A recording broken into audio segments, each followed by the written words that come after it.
January 14th, 1902, Volume 4. One is not worthy of Jesus if he does not empty himself of everything. What true exaltation consists of. As I was in my usual state, my adorable Jesus came and told me, "My daughter, only one who has emptied himself of everything and has filled himself completely with me can be truly worthy of me, in such a way as to make of himself an object of divine love alone, to the point that my love must come to form his life, and he must love me, not with his love, but with my own love." Then he added, "What do these words mean? He has cast down the mighty from their thrones, and has lifted up the lowly." That the soul, destroying herself completely, fills all of herself with God. And as she loves God with God himself, God exalts the soul to an eternal love. This is the true and greatest exaltation, and also true humility. Then he continued, "The true sign to know whether one possesses this love is that the soul cares about nothing but loving God, making him known, and making everyone love him." Then as he withdrew in my interior, I heard him pray, saying, "Ever holy and indivisible Trinity, I adore you profoundly. I love you intensely. I thank you perpetually for all and in the hearts of all." And I went on in this way, hearing him pray almost continuously inside of me, and I with him. January 14th, 1906, Volume 6. Jesus forms his image in the light that comes out of the soul. As I was in my usual state, blessed Jesus came for just a little and told me, "My daughter, I am not content when only glimmers of light come out of the soul. I want that her thought be light. Light the word, light the desire, light the works, light the steps. And that these lights, united together, form a sun, so that in this sun my whole image may be formed." And this happens when she does everything for me. Then does she become all light. And just as one who wants to enter into the solar light finds no obstacle to entering it, so do I find no obstacle in this sun which the creature has made of her whole being. On the other hand, with one who is not all light, I find many hindrances to forming my image. January 14th, 1922, Volume 13. The Most Holy Trinity, inaccessible light that gives life to all. I found myself outside of myself, and I saw the heavens opened, and a light, inaccessible to any creature. Rays descended from within this light, which invested all creatures, celestial, terrestrial, and purging. Some rays were so dazzling that, though remaining invested, enraptured, and delighted, one would not know how to describe anything of what they contained. Other rays were less dazzling, and one could describe the beauty, the happiness, and the truths which they contained. However, the power of the light was such that I myself didn't know whether my little mind would ever be capable of going back into myself again. If my Jesus had not shaken me with his words, no human force could have pulled me back from that light, to call me back to life. But alas, I am still unworthy of my dear celestial fatherland. My unworthiness forces me to wander in exile. But oh, how hard this is for me.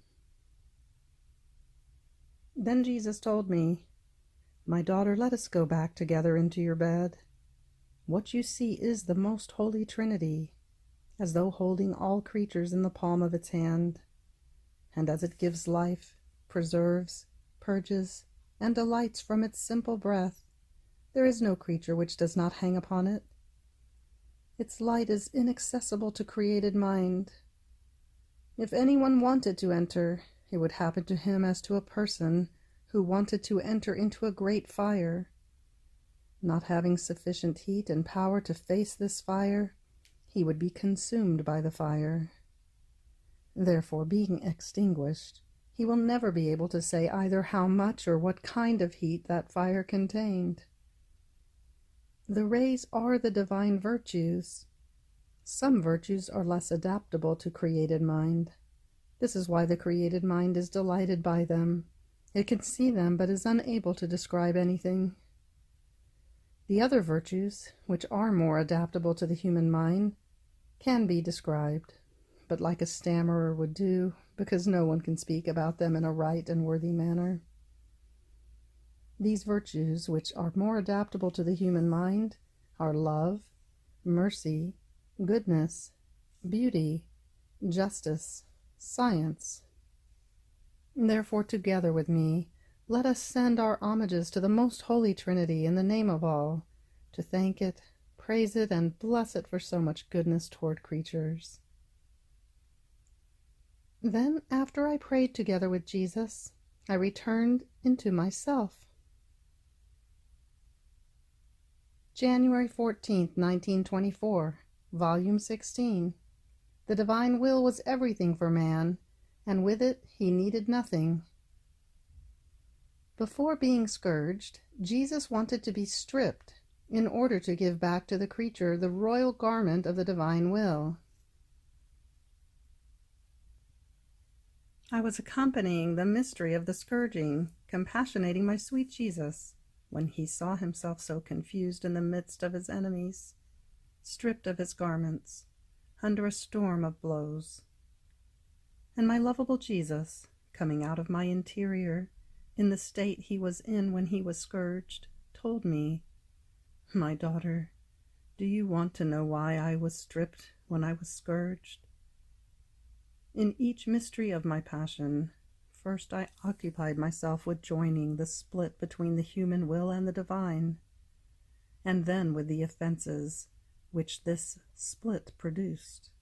When man, in Eden, broke the bonds of the union between the supreme will and his will, he stripped himself of the royal garments of my will, and clothed himself with the miserable rags of his will, weak, inconstant, impotent to doing anything good.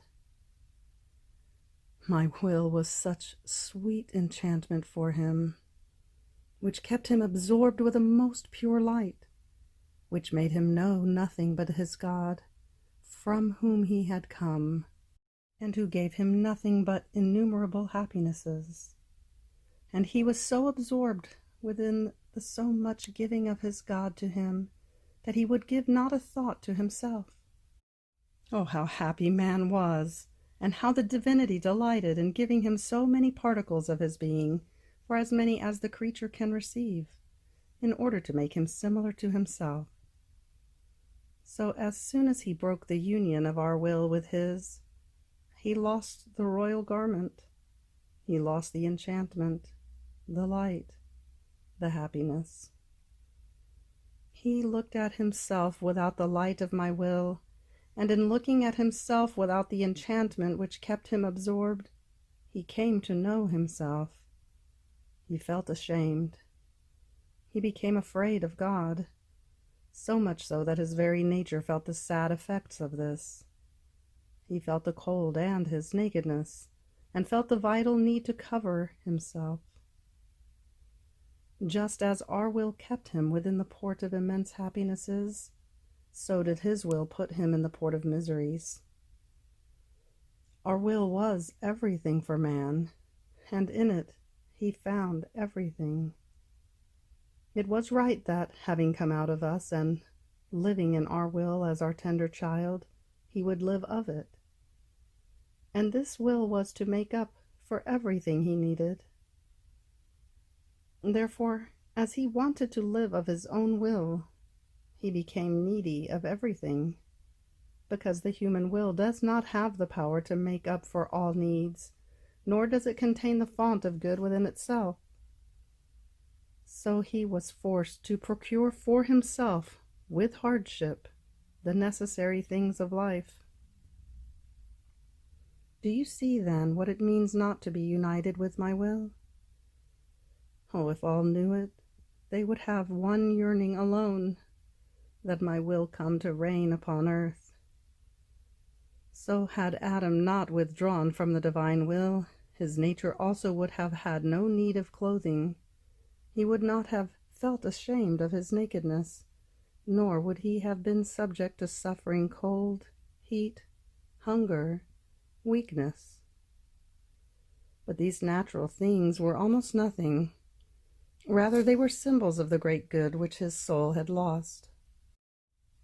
Therefore, my daughter, before being tied to the pillar to be scourged, I wanted to be stripped, in order to suffer and repair for the nakedness of man when he stripped himself of the royal garment of my will. I felt such confusion and pain within me in seeing myself stripped in the midst of enemies who were mocking me, that I cried over the nakedness of man, and I offered my nakedness to my celestial Father, so that man might be clothed once again with the royal garments of my will. And as ransom, so that this would not be denied to me, I offered my blood, my flesh torn to shreds, and I let myself be stripped not only of my garments, but also of my skin, to be able to pay the price and satisfy for the crime of this nakedness of man. I poured out so much blood in this mystery that in no other did I pour so much as to be enough to cover him with a second garment, a garment of blood, so as to cover him again, and then warm him and wash him, to dispose him to receive the royal garment of my will. On hearing this, surprised, I said, "My beloved Jesus, how can it be possible that, because he withdrew from your will, man felt the need to clothe himself, was ashamed, and was afraid? But then you always did the will of the Celestial Father. You were one with him. Your mamma never knew her own will, yet the two of you had need of clothing and food, and you felt the cold and the heat." And Jesus added, "Yet, my daughter, it is precisely so. If man felt ashamed of his nakedness and was subject to many natural miseries, it was precisely because he lost the sweet enchantment of my will. And even though it was his soul that did evil, not his body, the body, however, indirectly, was as though accomplice with the wicked will of man, and so his nature remained as though profaned by the bad volition of man. Therefore both the soul and the body had to feel the pain of the evil committed. As for me, indeed, I always did the supreme will, but I did not come to find an innocent man, a man before sin. Rather, I came to find a sinful man, and with all his miseries. And so I had to associate myself with men, taking upon myself all of their evils, and subjecting myself to all the necessities of life, as if I were one of them. However, in me there was this prodigy. If I wanted, I would need nothing, either clothing or food or anything else. But I did not want to make use out of it, out of love for man. I wanted to sacrifice myself in everything, even in the most innocent things created by me, in order to prove my ardent love to him. Even more, this served to impetrate from my divine Father that out of regard for me and for my will, completely sacrificed to him, he would give back to man the noble royal garment of our will. January 14th, 1933, Volume 31, The Page of Life. Creation, Celestial Page. The I love you Punctuation of these pages. The craftsman and divine writer. I was doing my usual going around for all creation in order to encounter the divine will dominating in it and to exchange him with my love for his such great love for me in creating so many things for my love. And it seemed to me that each created thing was waiting to receive the seal of my I love you. This was a right, a tribute, a little sign that they demanded from the earth for that will that had given so much to all creatures, that formed their actor and conservator. But while I did this, it seemed that my sweet Jesus with his own hands took my I love you and put it as seal on those created things to which I had directed it, and setting them aside, he waited that the work of my I love you to all the other created things would follow. And I, marveling to myself in seeing the interest of Jesus, his waiting, thought to myself, but what great thing is my little I love you, that it arrives at forming the occupation and interest of Jesus. And he, lingering in order to speak to me, told me, my blessed daughter, do you want to know what thing your I love you is? It is as the punctuation to the handwriting. A handwriting without punctuation is seen as confusion, without exact ideas, without expressions, formed in a way that one who reads it does not find the true sense. It can have those ideas that she wants, beautiful or ugly, as she pleases, but lacking punctuation, one can call it a writing without true value. And with clear notes it speaks of the ignorance and the little value of who has written it. And yet, how great is a period, a comma, a question mark, and all the rest of punctuation. One can say it is nothing compared to the work of the extension of a handwriting. Such is your I love you.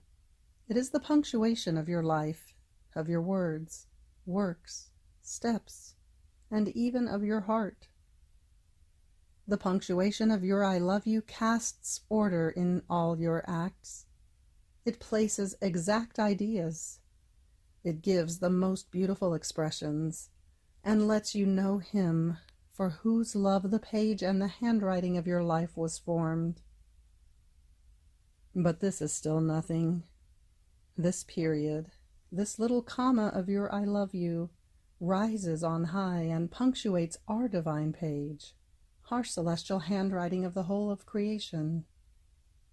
What is the whole of creation if not our divine page put forth by us? And our celestial handwriting is impressed on the whole page of creation, punctuated with such order and harmony, with the most exact ideas, with the most beautiful and moving expressions, made with such value of artistry that no other craftsman can imitate. Now your I love you unites to the divine punctuation, and punctuating it, one knows the value of our handwriting. She learns to read our page. She understands with exact ideas how much we have done for her love, and she receives the most beautiful and moving expressions of her Creator, and she gives us the little tribute. She pays us the little income that we, with love of justice, await from the creature. Not only this, since the I love you has the virtue, naturally, of converting into light, with all love I take these periods and commas of your I love you, and I put your little light on our divine punctuation. And looking at the whole creation, I feel such contractions of love, because I see the punctuation of the little daughter of my volition united to our celestial punctuation. But tell me, my daughter, why do you say I love you, and want to invest all created things, my own acts, with your I love you? And I, because I love you and I want to be loved by you. And he, therefore, because you love me and say, I love you to me, and is this not the greatest of my contentments, my sighs, my anxieties, my deliriums, to be loved by the creature? Now know that to every I love you of yours, I whisper to the ear of your heart, I love you, and I place my celestial punctuation on the page and handwriting of your life. Aren't you content with this? And my love, it is not enough for me. No, I am not content with your punctuation alone, because being little and good at nothing, I do not know how to do anything else, but you know how to do everything. In order to make me content, I want that you yourself form my page and the handwriting of my life. And Jesus, yes, yes, I will content you, and I say to you that I am doing it. Now know that in order to have a written page, paper, ink, pen, all the materials are needed first in order to form a written page. If one of them is lacking, the writing cannot have life. Now the paper is my divine will that, as foundation of everything, must form the page of life. See, I can say that my will extended itself as foundation of the whole of creation, more than paper, in order to receive our distinct handwriting of our incessant love, in which we repoured, more than indelible handwriting, our divine qualities and works, our handwriting being formed by incessant works and love. Therefore the soul must possess my divine will as foundation of everything. But this is not enough. Incessant love is also needed in order to form the ink to write on this paper of light. But paper and ink are not sufficient in order to form the handwriting, because the pen of holy works, the variety of sacrifices, the circumstances of life are needed in order to form the pen, and thus write with ordered handwriting the most beautiful and moving expressions that now make one cry, and now fill the heart with joy, in such a way that one who will be able to read them will feel transformed and re-given the life of good that the page possesses. And I, divine craftsman and writer, when I find paper, ink, and pen, as I formed and wrote the page of creation, so to my greatest delight, I occupy myself to form and write the page of this creature, perhaps more beautiful than the very page of the creation. Therefore, always have paper, ink, and pen ready, and I promise you to write the page of your life, in which you will see that I alone have been he who has formed and written it, and so you will remain content, and I content.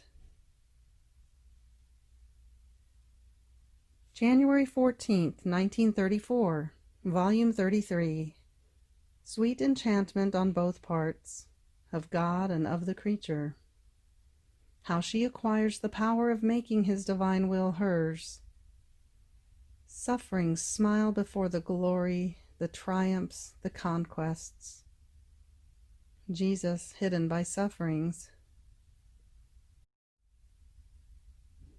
I am under the reign of the divine Fiat that, soaking me completely, inside and outside, and penetrating even into the marrow of my bones, says to all my poor being, Fiat, Fiat, Fiat. I felt myself in his arms, and as I call him with my incessant speaking, so that he would form his life in my acts, his heartbeat in my heart, his breath in mine, his thought in my mind, so a burst of light sprung forth from me and would want to as though bind the holy divine volition in order to make it all mine, such that it would be in my power to form its life in me, all of divine will. So I felt myself worried by this way of my doing, and my highest good Jesus, repeating his brief little visit, all goodness, told me, My little daughter of my volition, you must know that as the creature invokes and calls my fiat, imploring its life in order to form it in hers, so she springs forth light and forms the enchantment of God that enraptures his divine pupil, that enraptured looks at the creature and forms there the exchange of sweet enchantment. And the void in the act of the creature, in order to be able to give and enclose the divine will in her act, that while it forms, it develops its life, the happy creature acquires the power of making it hers, and since it is hers, she powerfully loves it, more than her own life. My daughter, as long as my will is not held as one's own life, exclusively hers, that no one can take away from her, even though she knows that it is a gift received from God, and even though she is already fortunate and victorious to have possession of it, she can never love as befits my divine will, nor feel the need of its life. Nor will it be able to fully develop with all liberty its divine life in the creature. Therefore, calling it disposes you. In making it yours, it will make itself known, and you will feel the great good of possessing its life, and you will love it as it merits to be loved, and you will be jealous to guard it with such attention as to not lose even one breath of it. So, finding myself suffering a little more than usual, I thought to myself, oh, how I would want that my sufferings would form wings for me in order to let me fly into my celestial fatherland, and instead of afflicting me, my little sufferings would make for me a feast. And I felt worried by this, and my beloved Jesus added, my daughter, do not marvel. Sufferings smile before glory. They feel triumphant in seeing the conquests that they have acquired. Sufferings confirm and establish the greater or lesser glory in the creature, and according to the sufferings, so she feels painted the most beautiful and various tints of beauty, and seeing themselves transformed into the rarest beauty, they celebrate. In fact, on earth, sufferings cry. At the doors of heaven, they begin their eternal smile that does not end anymore. The sufferings on earth are bearers of humiliations. At the eternal doors, they are bearers of glory. On earth, they make the poor creature unhappy, but with miraculous secret that they possess, they labor in the most intimate fibers and in the whole human being, the eternal kingdom, in a way that every suffering takes its distinct office. Some act as chisel, some hammer, some file, some brush, some color, and then they leave the creature entrusted to them when each suffering has completed its labor, and triumphantly they conduct her to heaven, and then they leave her when they see each suffering exchanged into distinct joys and into perennial happiness, provided, however, that the creature receives them with love. And they feel and receive in every suffering the kiss, the embraces, and the strong squeezes of my divine will. Sufferings, then, possess this miraculous virtue, otherwise they become as if they did not have suitable instruments in order to complete their labor. But do you want to know who the suffering is? I am the suffering who hides inside of it in order to form somber labors for my celestial fatherland, and I abundantly exchange the brief residence that they have given me on earth. I am imprisoned in the poor jail of the creature in order to continue my life of sufferings down below. It is just that this life of mine receive its joys, its happiness, its exchange of glory in the celestial regions. Therefore, your marvels will cease in hearing that your sufferings smile before the victories, before the triumphs, and before the conquests. End of January 14th. Fiat.